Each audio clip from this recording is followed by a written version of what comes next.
Welcome to church. We are so glad that you're here because this church is much more than just a building. It's a family committed to loving God and loving people. This church is a safe place for anyone and everyone. No matter who you are, where you came from, or what you look like. Because at this church, we believe that God is many things.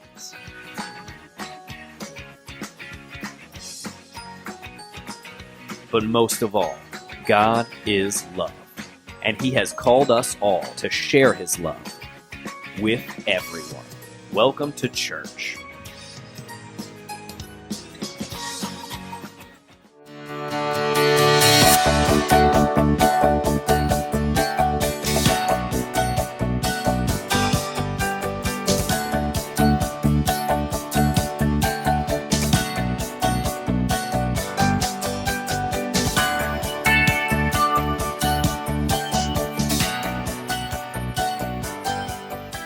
Good morning, Journey Church. Friends and families, thank you so much for joining us here this morning. We are so glad and honored to have you here with us for our online service. If you're joining us here for the very first time, we would love for you to get connected with us. Find us, Journey of HV, on Facebook, Instagram, and on YouTube, as well as on our website, journeyofhv.com. To ensure you receive communication from the Journey Church, you can fill out a connection card through our text to church number, which is 845-320-4483. If you text the word Connect Card 1 word, no spaces, we can help you get involved with the online experiences that we have going on throughout the week. For our Journey family, we ask that you share what you love with those you love. So go ahead and share the Journey experience with someone today. Post or send the link, start a watch party, interact with others in the chat panel on YouTube or on Facebook or on the Watch Live section of the Journey website. Don't be shy. Go ahead and post your service selfie. If you don't want to be in the selfie, that's okay. Take a photo of your TV or your computer screen while you're engaging in today's service. And please don't forget to tag us, Journey of HV, because we really, truly enjoy seeing all of your photos. When you subscribe to our YouTube channel, Journey of HV, you'll be notified of any new videos being posted. For example, did you know, directly following our morning online services, we have student programming. That's right. At 12 p.m., we have the Connect program for ages 6 to 9. At 1 p.m., we have the Loop program for ages 10 through 12. At 2 p.m., we have the Bible program, which is for ages 4 to 5. And yes, we even have a 3 p.m. Crosstown program for our children that are under 4 years old. So again, please subscribe to our YouTube channel so you're aware whenever new videos and programs are posted. Don't forget about our weekly Bible study and our corporate prayer nights. For more information, please text to church the words Bible study or corporate prayer, both one word, no spaces. And the information for you to join us will be quickly sent to you. Our corporate prayer team is praying for you. Please send your prayer requests and your praise reports by texting to church the word prayer. We thank you for your continued financial support of the Journey Church. As you know, it is your generosity which keeps the Journey active within the needs of our community. If you want to financially connect to support the work of this ministry, please text to church the word give. You will be sent a secure link which will lead you through a few steps to set up. If you have any questions or any concerns, please don't hesitate to call the church or email us, and we'd be happy to talk to you, answer any questions, or help you through the process. Every week, each week, there are added families to the pantry list of those who are in need of food. Last week, we provided a direct avenue for you to support this great work. And we want to thank everyone who chose to get involved by donating. As you know, we are helping to serve food to well over 600 families in our community. If you wish to partner with us to support this great work, you can text to church the word food. There you can walk through the steps to donate. And I guarantee you 100% of those funds go directly to the purchasing of food and the distribution of food to the many families who are in need in our community. We thank you for your continued generosity. Journey Church, let's show our appreciation to all the essential workers, the heroes that are holding it down right now for the rest of us. Doctors, nurses, hospital staff, postal workers, truckers, grocery store workers, school professionals dedicated to helping all the parents who have turned school teachers in the recent months. Policemen, firefighters, EMTs, look, I can't name them all, there's too many. But we are asking for you to create a video clip, a tribute or a shout out to all those essential workers. We encourage our youth to get involved too. Grab your family, do a TikTok. We want to make this an opportunity for us to gather together and show that we care and show our support and show that we appreciate them. Please email your tributes or your TikToks to journey@journeyofhv.com, and we are going to make sure that they get posted and seen.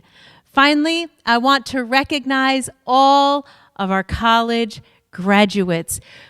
Guys, we are so proud of all you've accomplished and all of your success.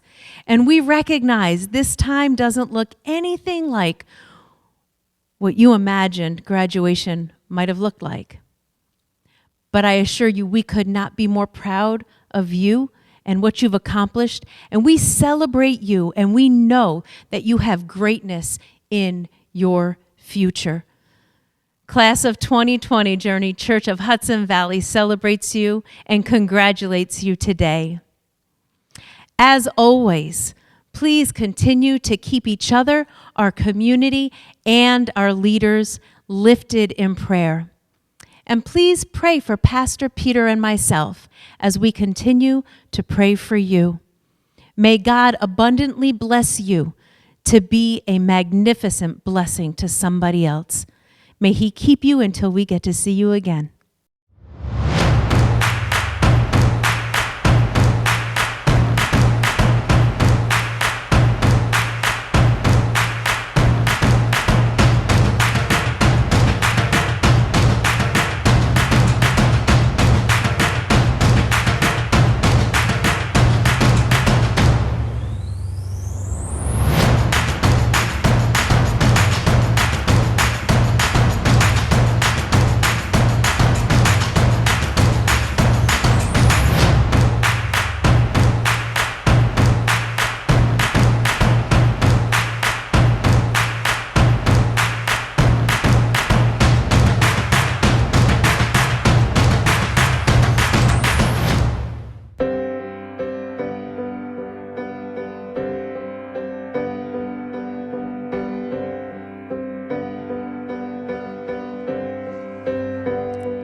I will sing of your goodness, I will sing of your love.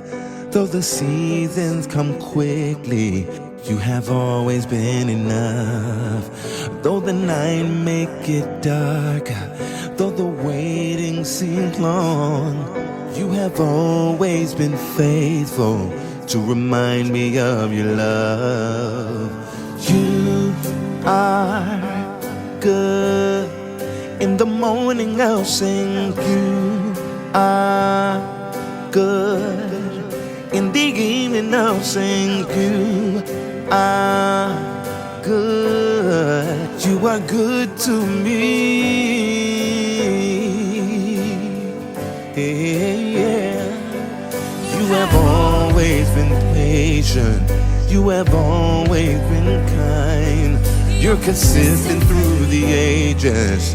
Oh, what a friend of mine.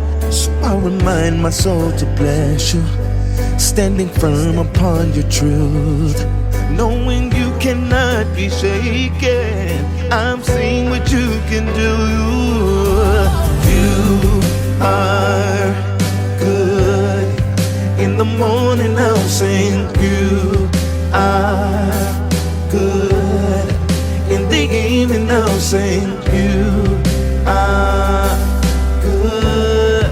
You are good to me, yeah. Everybody singing with me. You are good. In the morning I'll sing, you are good. In the evening I'll sing, you are good. You are good to me. Oh, you are. You keep on getting better. You keep on getting better. You keep on getting better. You keep on getting better. Yeah, yeah. You keep on getting better. You keep on getting better. That's my testimony. You keep on getting better. You keep on getting better. You keep on getting better. You keep on getting better. The way that you love me like you do. You keep on getting better. You keep on getting better. The way that you hold me like you do. Keep on getting better. You keep on getting better. For increasing my understanding. You keep on getting better. You keep on getting better. For raising me up. You keep on getting better. You keep on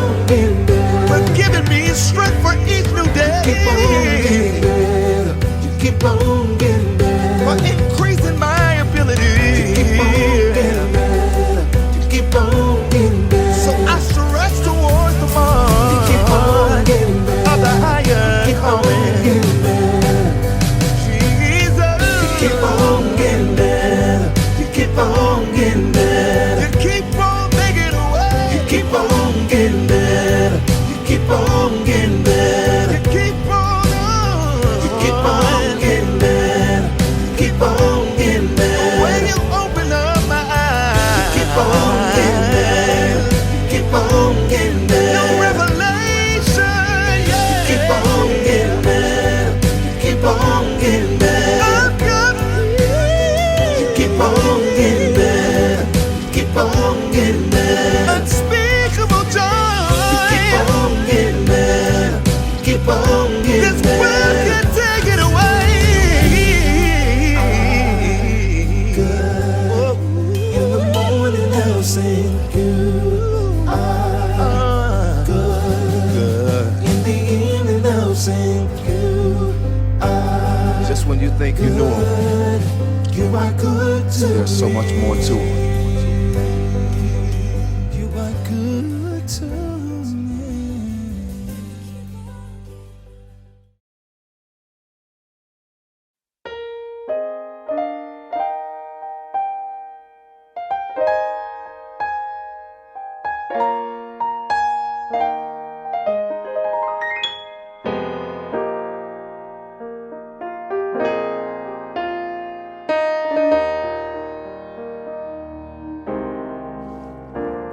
I love you, I love you, I love you, Lord, today, because you've cared for me in such a special way. That's why I praise you, I lift you up, and I magnify your name. That's why my heart is filled with praise. I love you, I love you, I love you, Lord, today, because you care for me way back on Calvary. That's why I praise you, I lift you up, and I magnify your name. Yeah, that's why my heart is filled with praise. My heart, my mind, my soul belongs to you. You pay the price for me way back on Calvary. That's why I praise you, I lift you up, and I magnify your name. That's why my heart is filled with praise. My heart, my mind, my soul belongs to you. You paid the price for me way back on Calvary. That's why I praise you, I lift you up, and I magnify your name. That's why my heart is filled with praise. I love you, I love you, I love you, Lord, today, because you cared for me in such a special way. That's why I praise you, I lift you up, and I magnify your name. Yeah, that's why my heart is filled with praise.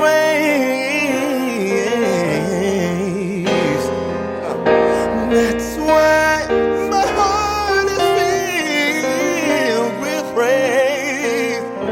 When I think of you, Jesus, that's why my heart is filled with praise. There is none like you.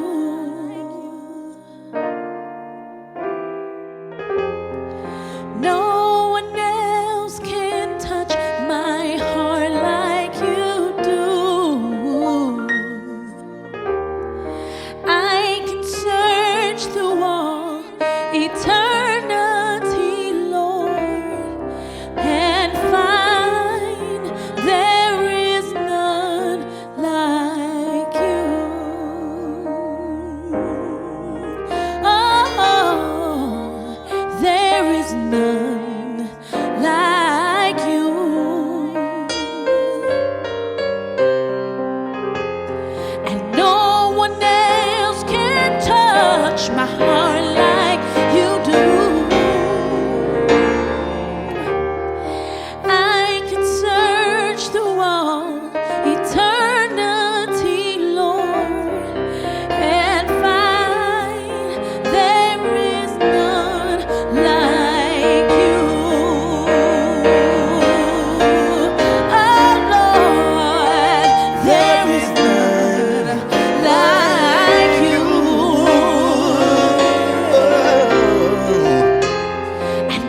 All right, Journey Church, it is time for the word. Quiet your heart, quiet your mind. Pastor Peter Jones is about to deliver a word that is going to change your life. It's going to empower you, inspire you, and uplift you on your walk with God. Welcome to Journey Online Community. I am so glad that you decided to join us here today. Today we're going to launch into a brand new series called Run, where we're looking at many of the things that we've been grappling over the last few weeks, many of our leaders throughout this country, how we're going to get our government running again, how we're going to get our businesses running again, getting people back to work, how we're going to look at getting schools, getting normalcy back into schools and into our regular routines of doing life as normal. Many of you have been asking the question, when can I just start? When can I just begin? And so today we're going to begin to battle that question, because I actually really believe it's the wrong question. Because during this time that we've been waiting, or during this time in this season of our lives, we really should be reflecting that before I launch, before I start again, am I even moving in the right direction? Is my life going where it should be? Am I pursuing a life that matters? And so we're going to be focused on pursuing a life that matters, because you have persevered already. You've gone through so much over the last few months. How can you really make a meaningful impact in life? Is the direction that you were on before, your normal, was it really paying off the way that you intended it to pay off? Is it the destination that you really want to go towards? Well, I believe this is a great time to consider that and reevaluate that and say, what's next in my life? What should be next in my life? And what is the direction or the path that I should be on? You know, runners map out their route. Well, at least the good runners do. They map out their route. They determine how far they're going to go, and they map it out, and they know what their capacity is and their capability is, and they decide, what's the best way to get there? What do I want to see as I go along this route? And I can tell you, many of us, when we look at our lives, the race of our life, we've never done it. Or if we did it, we looked at it once and we looked at our map, we started running and something caught our attention and it distracted us and caused us to detour. And we moved on that detour and we never journeyed back on the path that was laid out for us. And so over the next few weeks, we're going to look at, how do I run this race, this life's race, effectively? In fact, in 1 Corinthians, the 9th chapter and the 24th verse, the Apostle Paul writes this. He says, "Don't you realize that in a race, everyone runs?" Basically, Paul is saying right here, just on that statement alone, he's saying everyone is in the race called life, and that we all have the same starting point. We all start at birth running this race. And by the way, Paul's also indicating that we may have different ability, but we all have the same potential. Some of you say, well, I wasn't born with the same ability as this person or the capability of this person. But Paul's saying, wait a minute, the potential to live a fulfilled life, a life that God has destined for you, it's there. And are you taking advantage of it? Are you looking at the many possibilities and taking advantage of the potential that God has laid out for you? I want you to take a moment and I want you to visualize for a second. Just start visualizing. What is it? What are the things that are coming to mind that you are envisioning for your life? What are the things before you got derailed or something changed in your life, something tragic happened in your life, or something just by mere happenstance that took over, and now you're there and you say, I haven't thought about this. I haven't decided to live that way in a long time. I never thought I could get back on that path. I want you to take a moment and think about it. And say, where would I want to be? What is still in me that I hope to be? Now, for some of us, it's a good thing that we've been derailed. And now the path that we're on is going to look a lot better. And that's okay. But what's next for you? Before life resumes,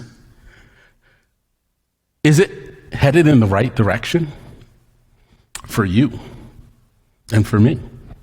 Those are the questions we have to consider. I want you to take a moment and just jot down in the chat panel just a few things that have come to your mind right now as I've been talking for the last few minutes about your race in this life.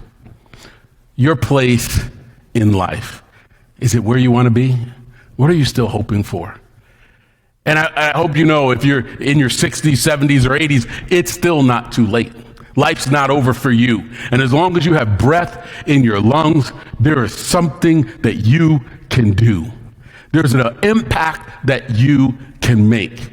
Have you made it? I want you to jot that down in the panel right now. What is that word? What are those few words that are coming to mind on those things that you want to do? Let's eliminate the money. Let's eliminate cars. Let's eliminate a big house and luxury. Let's dig a little deeper. Those are surface things. What is it that you really want to accomplish? As I remind you that Paul says here in 1 Corinthians 9:24, everyone runs. We are all created and capable to run life's race. So what's preventing you? What's stopping you? Have you really prepared for this race? What must you have or do to run? Some of us have lost our vision. Some of us have lost our hope. Some of us are still in despair and feeling desperate. And when you're feeling desperate, you just grab at anything. And the thing that you grabbed at may not be the right thing, but yet we're there. So what's next? Where do you hope to be? Some of us are in a season of depression. And we know that depression can come up and down. You can be depressed this week and happy the next because something changed or something passed by. But really deep underneath the surface, that level of depression is still there. And you're saying, I just hope to get to this point. What is that point for you? Some of us are still rattled with fear. And we're looking at our current temporary situation and we're saying, I can't even begin to envision. I'm just trying to make it. People in similar situations, Paul would argue that throughout history, everyone in life who've run this race have been in a situation similar to yours. And for some of them, not all, but for some of them, they've learned how to get through it. They've plotted out in their life and they course corrected to get on track and to run the race that they were designed to run. And Paul says we should look to them as examples because they're cheering us on, hoping that we too can turn around our lives, can find the path that was laid out for us and run it well. And so as we end 1 Corinthians 9:24, it says this, so run to win. Run to win. That means there's no more excuses. We have to eliminate barriers. We have to get to it. We have to stop being paralyzed by our situation. We just have to run. As we shift our focus in this country to what's next and how we're going to move forward, many of us have to get there and say, you know what? When I rejoin the workplace, it may not be the workplace that I left because of my choosing, not because of theirs. Because I'm ready to run and live the life that I was designed to live, that I was created for.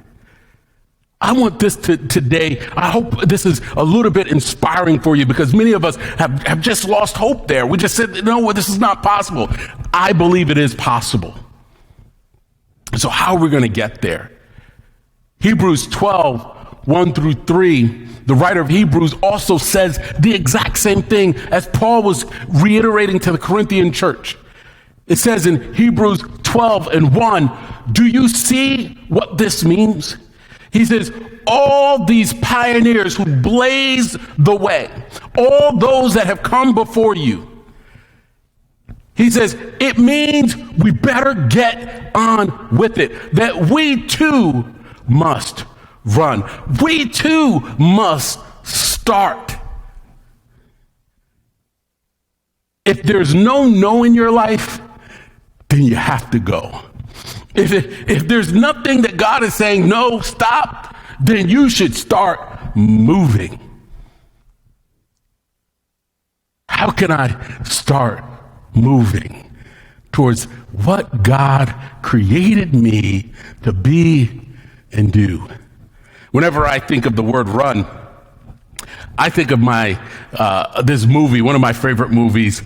You already probably know it right now. It's probably going through your mind right now, called Forrest Gump. Let's take a look at this.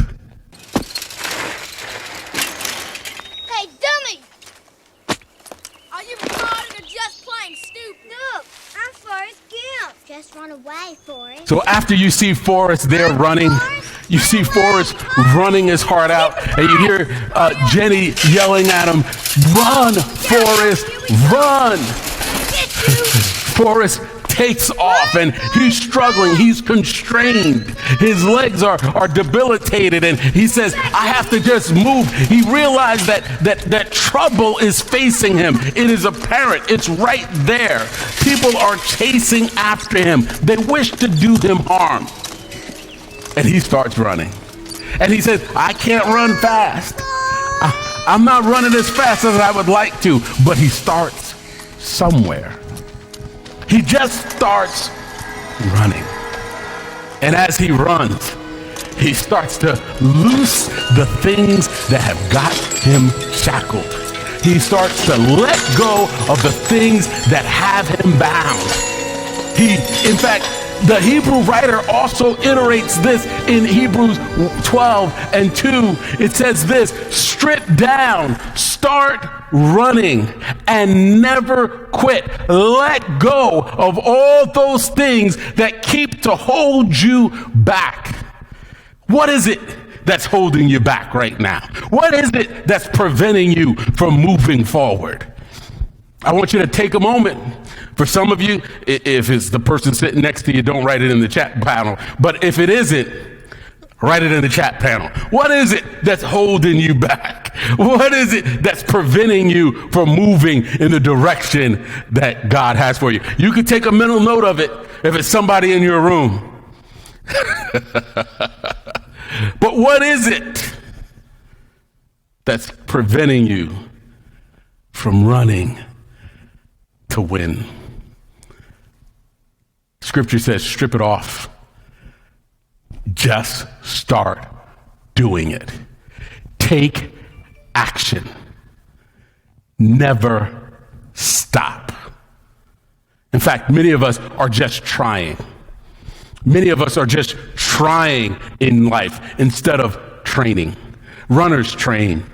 Those that run the race, they train their body. They train and condition themselves to run. One of the things that you look at with what a trainer is doing when a person is preparing themselves for a race, they're being deliberate in their practices that they put in their lives. They're deliberate about what they're drinking. They're deliberate about what they're wearing. They're deliberate about the shoes that they wear, the sneakers that they wear. They're very intentional about every aspect of the things that's going to keep them bound. They begin to say, I'm no longer just faking this.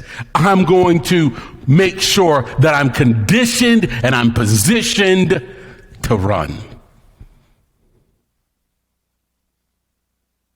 When I said stop trying, we think just because we have a few dollars in our pocket and we're not living paycheck to paycheck, we're one check ahead, that we're running. No, it's okay. Life is good because I got mine. No, it's not necessarily. What are you going to live life to the full, live life bold and audacious to the full that God has promised and created you for? Paul says we have to run the race that is marked out for us. The race that had been delineated for you, not somebody else. Many of us are living someone else's dream. Many of us are living someone else's expectation of us. And we never really sat down and said, what is the race that is for me? That was designed for me. Yeah, just because you can do something doesn't mean that that's for you to do. I'll say that again. Just because you have the capability of doing something, and you may be good at doing something, doesn't mean it was designed for you to do. What is the course that has been set out for you? Have you plotted it out? Have you shifted your gaze and looked at it for a while and said, I'm going to gaze at this. I'm going to stare at this. I'm going to study this. I remember my brother. He's a musician, and growing up, young kid, he started playing probably about 6 years old. He started playing, and even Patti LaBelle's organist at 16, he asked him to go on tour with him because my brother was just that good. But before he turned 16, he was playing every chance he got. He would just go and spend hours. Anybody that he would see playing the piano or playing the organ, he would go and just sit next to them on the organ and just watch. He was studying it. He was fixated on it. This was his passion. People would come across all over the place, and ministers would come and pray for his hands just because he was playing. And I'm going to tell you today, what is it that you need to do to be fixated on the path that's laid out for you? Have you decided to use this time to refuel and refocus, and to look at not returning to normal, not to just running the race that you were running, but saying, is this the race that I should be running? And not only that, runners, they also know when they're running the race that's marked out for them, they know when their body's going to get a little fatigued. They know when they're going to lose hope. They know when they're going to get discouraged. They know the mile marker. They know the distance that it takes when their body begins to tell them that you've run too far, that to give up. And many of us have run to that point and given up, but the destination is just around the corner, just a little bit. If you just push through this, guess what happens? You get your second wind.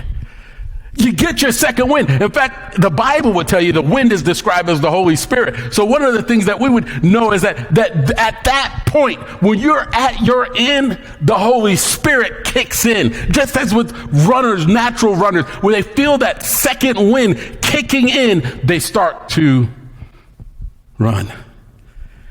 They start to feel relieved, invigorated, because they push through instead of stopping at the point of fatigue. Have you reached your second win? Or have you just given up? One of the wisest men that ever lived, Solomon, provides us several actions we should take to run life's race well and to run it towards success. Because many of you say, well, I don't even know what my calling is. I don't even know where to begin at. Well, Solomon gives us some tips of things that we can do to run a race and begin to plot out our course so that we can move towards success in life, to live life well, to pursue life to the greatest end. Ecclesiastes 11:1, Solomon says this. He says, send your grain across the seas, and in time, profits will flow back to you. I know many of us, we don't realize the time and the season back in history this was, because we're used to being able to fly over many oceans and many bodies of water anywhere we want in the world in pretty much 26 hours, maybe 30 hours with layover. We can be anywhere. You could be in Germany in 6 hours, or England in 5 hours, and Malaysia 22 hours, whatever it may be. You're used to doing that. And because we're accustomed to being able to fly across across the globe in a short period of time, we don't realize that back then, what Solomon was saying is that when they sent something away, when they put something on a ship, it took a while before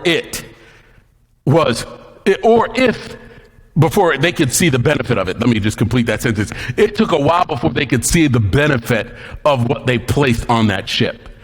They weren't even sure it was going to return. They didn't know if there was going to be their ships were equipped to handle the seas. They had mythologies about all the dangers of the waters and all the dangers of the seas. And they weren't sure if there was going to ever be anything about it. So this was a risk. But Solomon says, send your grain, send what you have across the seas, and in time, profits will follow. And what this is really talking about, he's saying, I want you to be generous. He says, whatever it is that you have, be generous with, send it out without any expectation of anything in return. Ooh, that's hard for us.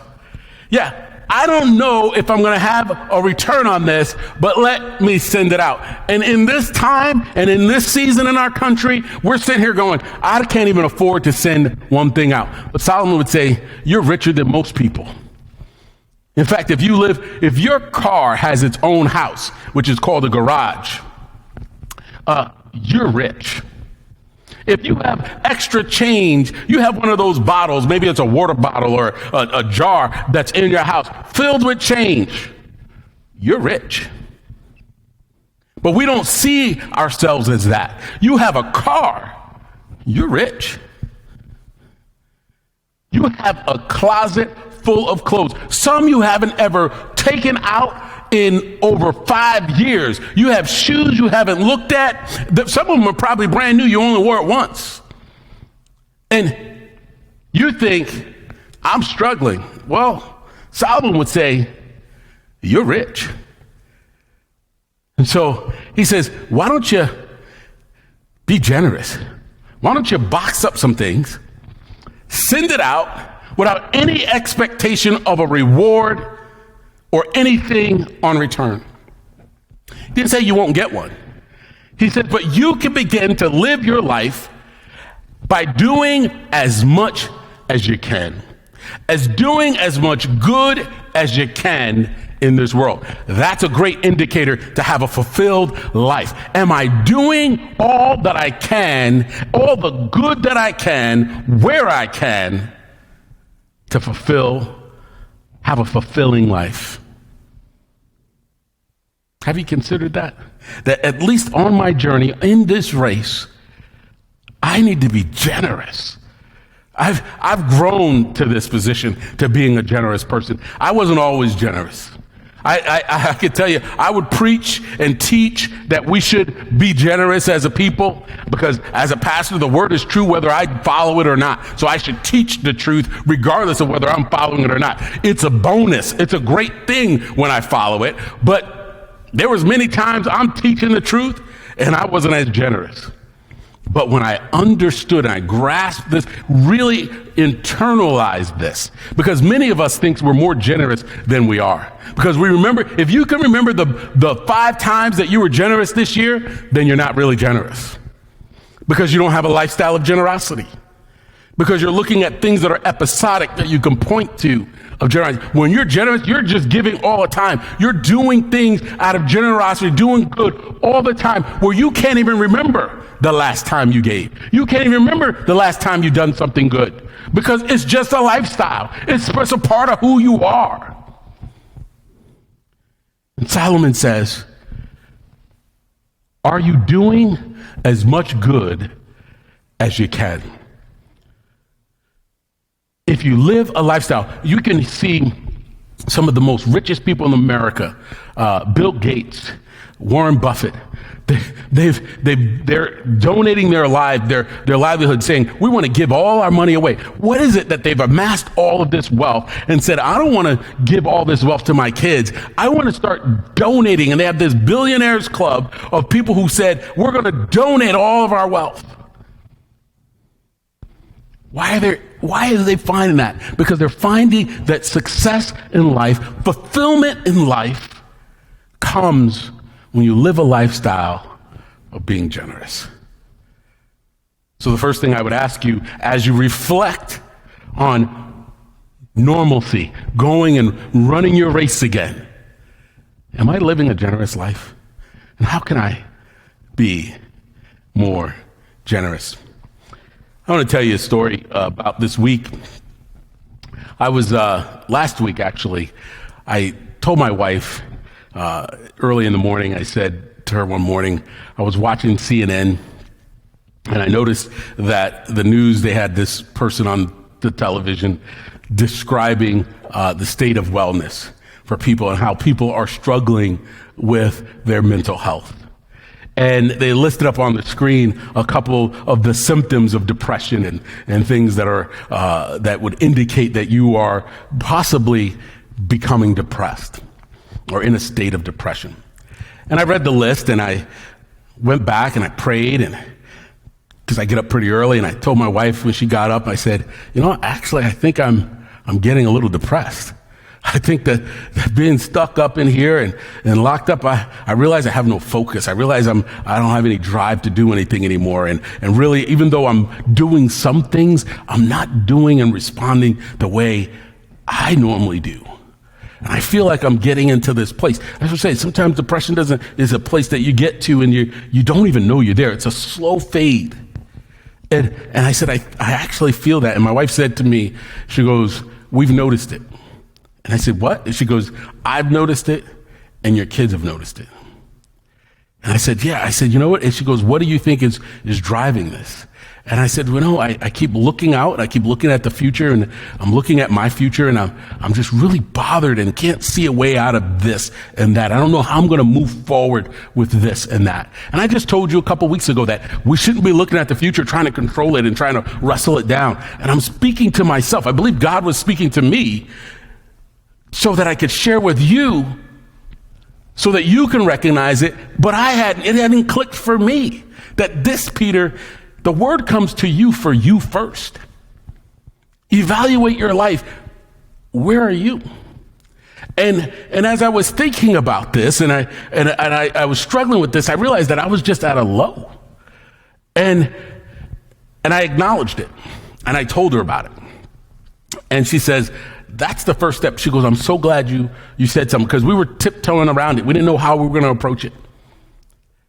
We didn't know if you were going to receive it well. And I said, "Yeah," I said, "I'm just struggling to find out financially where we're going to go and if we're going to be good to go in a few months." And she goes, "Yeah, I know." She goes, "But you have to trust God. He's never failed." And I said, "I know that. I know it mentally. I know it up here, but for some reason, it just didn't seep down. It didn't register into my soul." And so I've recognized that. I told her this last week, and I said, I'm going to start doing something. I'm going to start being active. I got to start thinking a little bit differently. And that's when God dropped this message into my spirit about, Peter, start evaluating life. Are you on the right destination? Are you moving in the right path? Are you running the right race?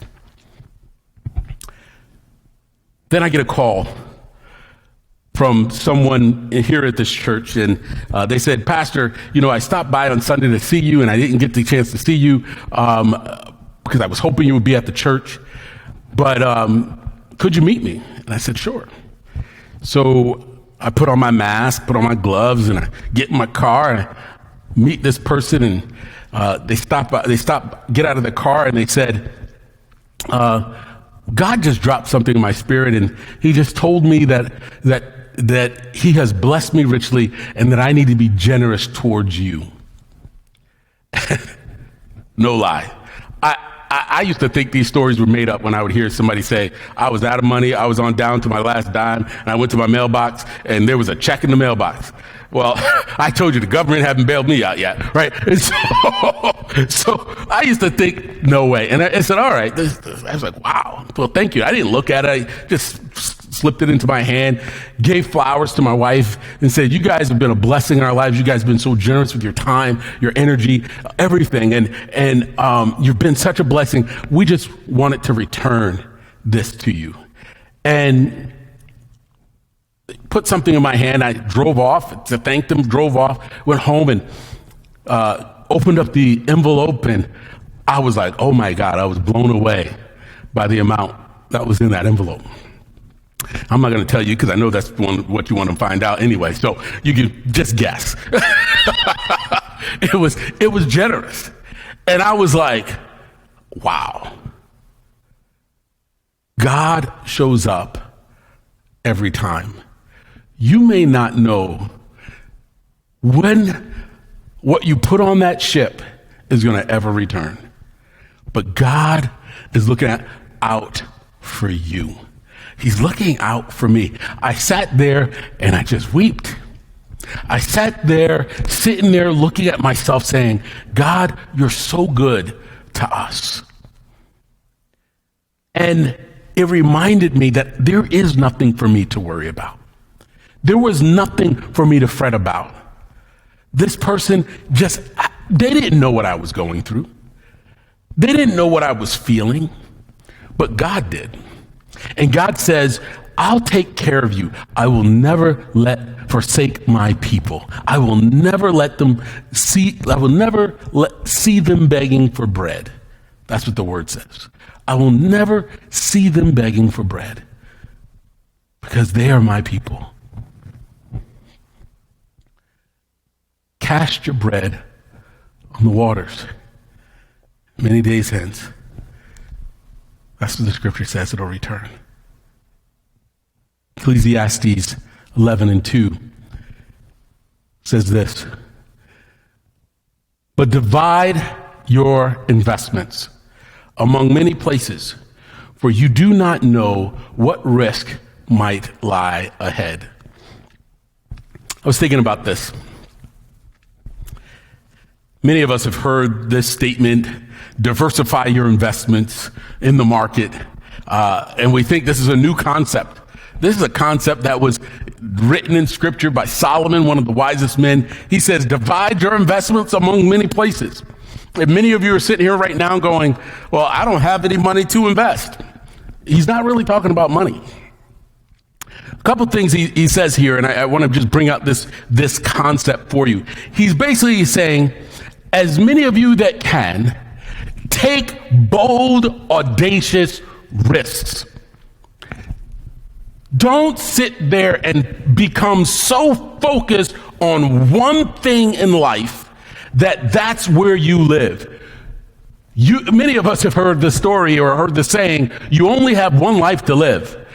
Well, frankly, that's wasteful. You can live many lives. You can reinvent yourself. You can rediscover your new passions or discover new passions, rediscover new things that you've never seen before. You can create new aspirations. You can have in every season of your life, you can go on a new adventure. You can spice up your life. With every setback, it's an opportunity to have a bold step forward and to surpass anything, any place that you were first at or you were at. So how can I change and take bold steps forward? How can I pursue unlimited possibilities? Many of us just continue to say, I'm just going to live right here. My daughter has a boss. Her boss calls me. She goes, you're the most interesting man I know. You're the most interesting man I know. And what she's describing is the many lives that I've lived. She's describing the many times. Yeah, I did that. Oh, yep, I did that. In fact, people started, when my daughter got hired and was introduced to this person, they was to be fact checking. Did your father really do that? Is he doing this? How could he do this and that and that? Because I continued to reinvent myself. I continue to reinvest my focus and create new opportunities by looking at different things. Instead of getting stuck in one theme or one place, I said, I'm not going to be stuck. I'm going to continue to explore and to move forward and broaden my opportunities. I'm going to challenge you Think about, for you, you've been saying, I only could do this one thing. What is it going to take for you to diversify, to invest in something else? That means I have to maybe get skilled in a new skill set. I may have to look at taking a demotion to go lateral, to do something else. I've done it. To do something else so that once I gain that skill set, I'll surpass where I once was. Many of us are so much in a rush to just get going, to just move ahead. I told my son this week as he's discussing his future he's in a college and he's discussing where he's going to go after college, what he wants to do. And he says, I really don't know what I really want to do with my life. He says, I really haven't got it, bunkered down and handled down, and I need to decide now. I said, no, you don't. I said, just start doing something.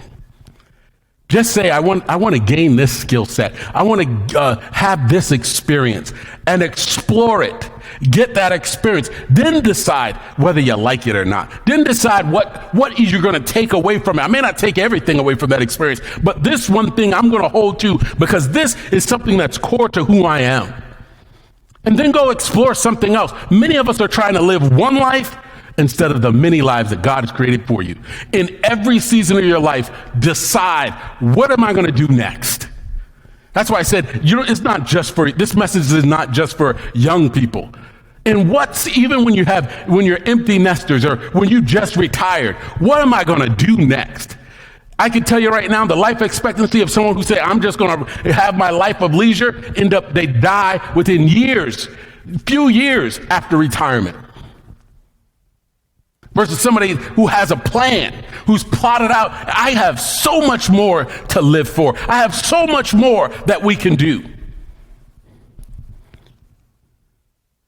I like to say it this way. If you're doing the best you can, you're living less than the life you were created to live. Let's read that again. If you're doing the best you can, you're living less than the life that you were created to live. Because you were never created to do the best you can. You were created to do the best that God can. Your life was made to live and be a testament to who God is. That means God's power working through you, you can do far greater, exceedingly more than you can ever ask for or think. But many of us just want to do the best we can. I'm challenging you today to tell you, you're living beneath your means. You're not living life to the full. You're not creating a life that is worth living for.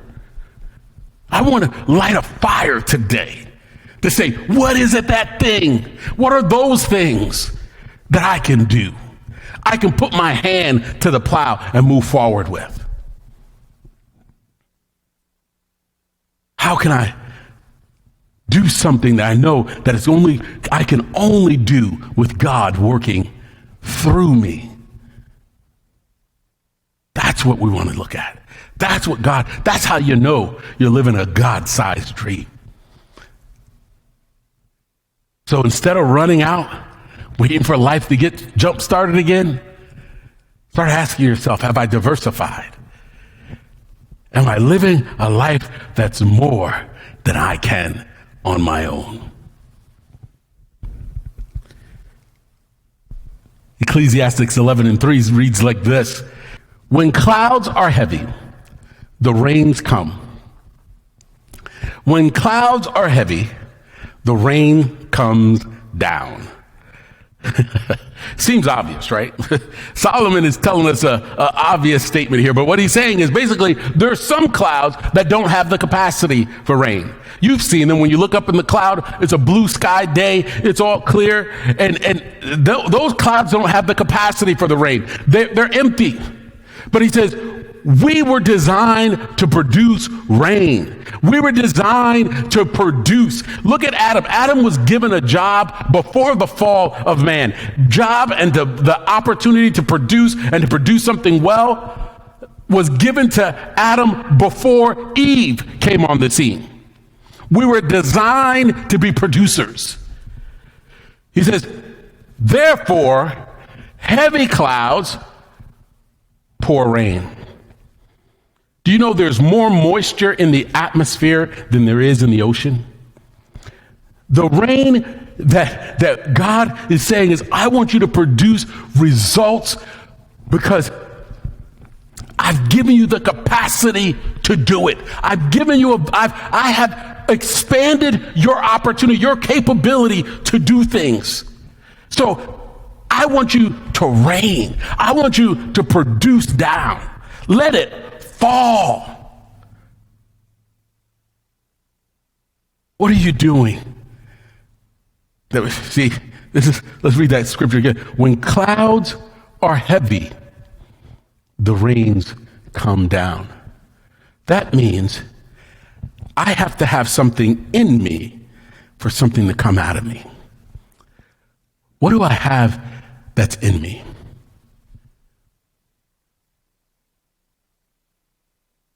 What am I putting in me that's ready to pour out of me? Because whatever is in me is going to come out biologically and everything else. So what is in me is going to come out. What do I have in me? What you contain, you will reign. What you contain will reign. That means for many of us, if I look over my life, if I'm just a complainer, that's going to come out. I'm going to produce a toxic environment. It's acid rain that's falling. Some of us complain about poverty. We complain about racism and sexism and ageism and all the isms, in fact. And we say, and we do nothing about it. We're creating the toxicity in the air. But what I need to be containing and producing is love, joy, peace. I need to be producing the grace of God. I need to produce forgiveness. I need to be sitting there looking at my life and saying, what can I pour out that's going to produce and allow other things to flourish? See, rain comes to water down on the earth and to produce a healthy crop. What's in me is going to come out.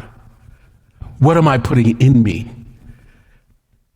that I want to be reproduced every place else? How can I change the atmosphere? How can I change my environment? See, these are things that we can, a little bit deeper than money, right? We can think about and say, am I living a life? Is my schedule ordered around, my life positioned to produce healthy things? Even when you don't feel like it, I say, I gotta love them anyway. Even when I don't want to forgive, for me to receive forgiveness that God has given me, I need to forgive others. When clouds are heavy, when they're full, it produces rain. My question for you is, what are you full of? What are you full of?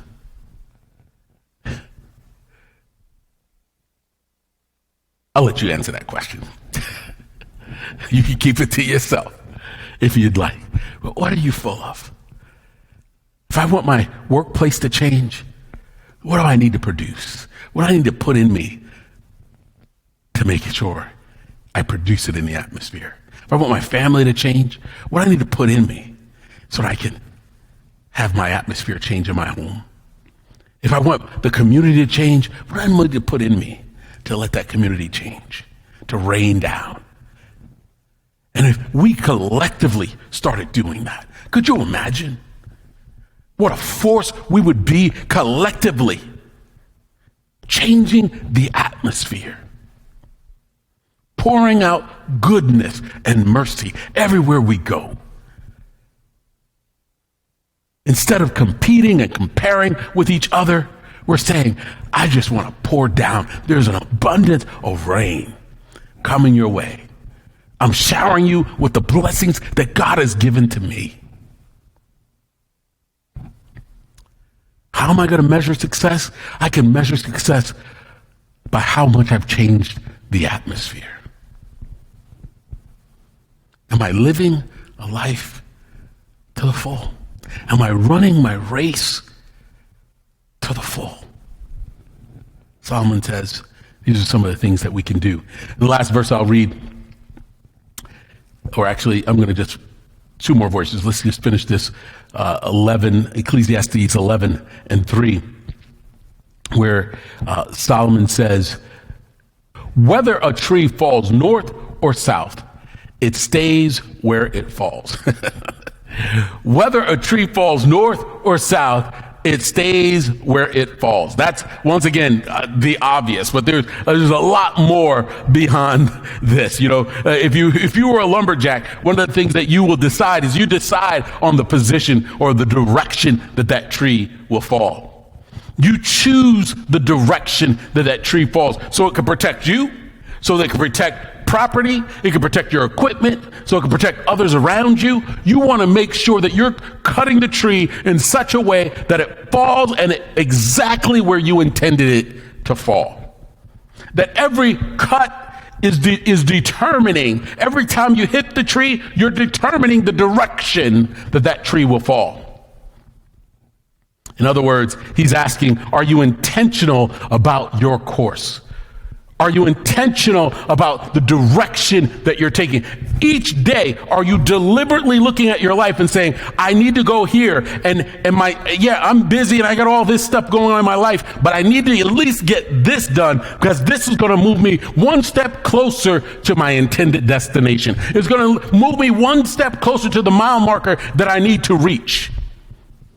What are the disciplines that you're putting in your life that's going to allow the tree to fall north or south? Because wherever it falls, you've positioned it to fall there. You wherever it ends up, it's because you've placed it there. What decisions are you making today that's going to impact your destination? Are you taking actions and being deliberate with those actions? And then, in the final verse, Ecclesiastes 11 and 4, Solomon says, farmers who wait for perfect weather never plant. If they watch every cloud, they never harvest. In other words, if you look for the wind, you look outside and it's windy, you say, I'll never sow seed. If it's cloudy, I'll never, it's going to rain, so today is not a good day to go out and harvest and pick up the harvest. You never get started. You end up going hungry in the seasons when there's not much. Many of us have waited our whole lives. Many of us have been in this position of waiting where we don't do anything. We're waiting for somebody else. And Solomon says, if you keep waiting, you'll have nothing. You'll have nothing because all you've done is waiting for the right time. I'm waiting for this to start. When I get this, when my kids get up to become teenagers, then I'll do. When my husband gets retired and leaves his job, then I'll be able to, it's my turn then. And then when I can lose a little bit more weight, then I'll do. Keep on waiting. The race will end. Your race will end. And you would not have accomplished anything. You would not have won any prize. Because you weren't pursuing what mattered most. Solomon said, are you pursuing or are you waiting? Are you staying in the bleachers? Are you staying on the sideline? Are you waiting for somebody to tell you now's the time? I can tell you, everyone who's been a success, everyone you look at that's been a success in life, they weren't waiting. It just didn't happen up to them. They started doing something.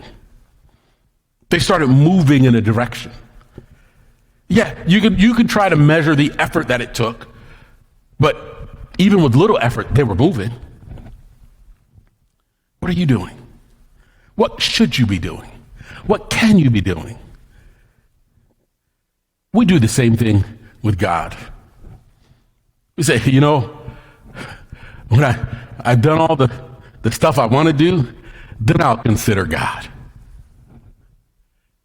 God, I know you want me to do this and you want me to be generous, but after I buy the car that I want and the house that I want and I live all the experiences that I want, then I'll do for you. I can't do it right now. And so we wait. And God is saying, I want you to move now. What systems are you going to put in place to keep yourself moving forward? Because if you watch for the weather, you wait for the rain, it's going to always be something that prevents you from running the life you were meant to run, living the life you were meant to live. So as we're persevering through this season in life, as we're persevering through this challenging phase in our country, are we pursuing a life that matters? Or are we just living life like normal? God wants us to pursue the life that matters. He wants us to run the race that's been plotted out for us, that we've been created for. You're capable and you have the capacity to do it. With God's help, you'll do exceedingly abundantly more than you can ever ask for or think.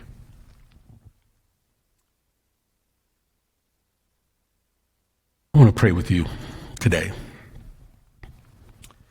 And I want you to pray with me. And I want you to ask God to reveal, open your eyes to see. Lord, open our eyes to see the path that you laid out for us. Lord, we may not know what the final destination is. We may not know where we should end up, but Lord, at least give me some insight to the next steps. How can I be generous? How can I be audacious and bold, fearless, courageous in pursuing the things that you have laid out for me, the mission of my life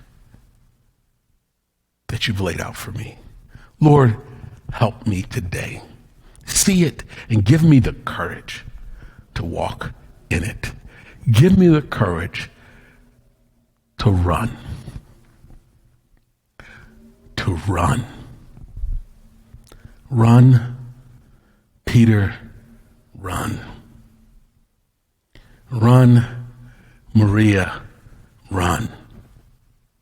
Run, Brianna, run. Run, Alexis, run. Put your name there. Run the race that God has outlined for you. And Lord, I know there's going to be a prize because I know I first ran to you and I've given my life to you and I'm asking you to lead it and I'm asking you to give me the courage to run it. So I thank you today